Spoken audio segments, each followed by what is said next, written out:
আজকের দিনে 70% ইউথ নিজের সময় নষ্ট করছে, নিজের ক্যারিয়ার নষ্ট করছে, নিজের সেলফ রেসপেক্টটুকু হারাচ্ছে কেবলমাত্র কাউকে ইমপ্রেস করার চক্রে। কিন্তু সাইকোলজি অফ লাভ যদি আপনি একবার বুঝে যান, তাহলে আপনি আর কাউকে ইমপ্রেস করার জন্য আপনার এত টাইম ওয়েস্ট করবেন না। So let's get into the point. Point number 1, how to Impress. আপনার যদি মনে হয় সকালে গুড মর্নিং আর রাতে গুড নাইট টেক্সট করলে সে ইমপ্রেস হবে, সকালে খেয়েছে কিনা, রাতে ঘুমিয়েছে কিনা, এই সমস্ত ব্যাপারে জিজ্ঞাসা করলে, তার খোঁজ খবর নিলে, বড় বড় প্যারাগ্রাফ লিখলে সে ইমপ্রেস হবে, তাহলে আপনি ভুল রাস্তায় হাঁটছেন।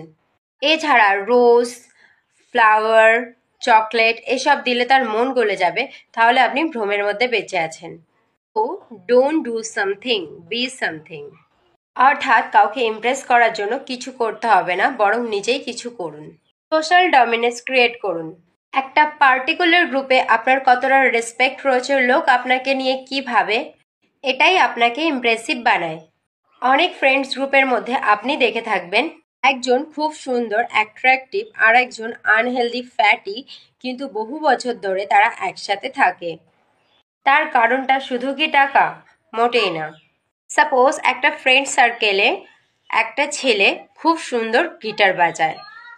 সেই ফ্রেন্ড সার্কেলে যদি 3জন মেয়ে থাকে, তাহলে তারা প্রত্যেকেই তার উপর ইমপ্রেস হবে। ফ্রেন্ডস গ্রুপে কোনো একটি মেয়ে খুব ভালো ডান্স করে বা খুব ভালো গান করে, তাহলে সেই ফ্রেন্ডস গ্রুপের সব ছেলে তো দূর, সব মেয়েরাও তার প্রতি ইমপ্রেস হবে। এই সোশ্যাল ডমিনেন্স, তো সোশ্যাল ডমিনেন্স ক্রিয়েট করুন। সোশ্যাল ডমিনেন্স প্রতিটা মানুষ ক্রিয়েট করতে পারে। আপনার যে কোনো হবি, সেটা গান হতে পারে, নাচ হতে পারে, আঁকা হতে পারে, গিটার হতে পারে, আপনি সেটার উপর মাস্টার হয়ে যান। সবার মধ্যে কিছু না কিছু হিডেন ট্যালেন্ট থাকে, সেটাকে খুঁজে বার করুন। নিজের হিডেন ট্যালেন্ট খুঁজে বার করুন আর সেটাতে মাস্টার হয়ে যান, যে কেউ আপনার উপর ইমপ্রেস হয়ে যাবে। নাম্বার 2, সোশ্যাল ডমিনেন্স ইউজ করে আপনি তো সবার মনকে ইমপ্রেস করে নিলেন, কিন্তু আপনার পার্সোনালিটি যদি ঠিক না হয়, তাহলে কেউ আপনার সাথে বেশি দিন বন্ধুত্ব রাখবে না, ইভেন সম্পর্কও রাখবে না।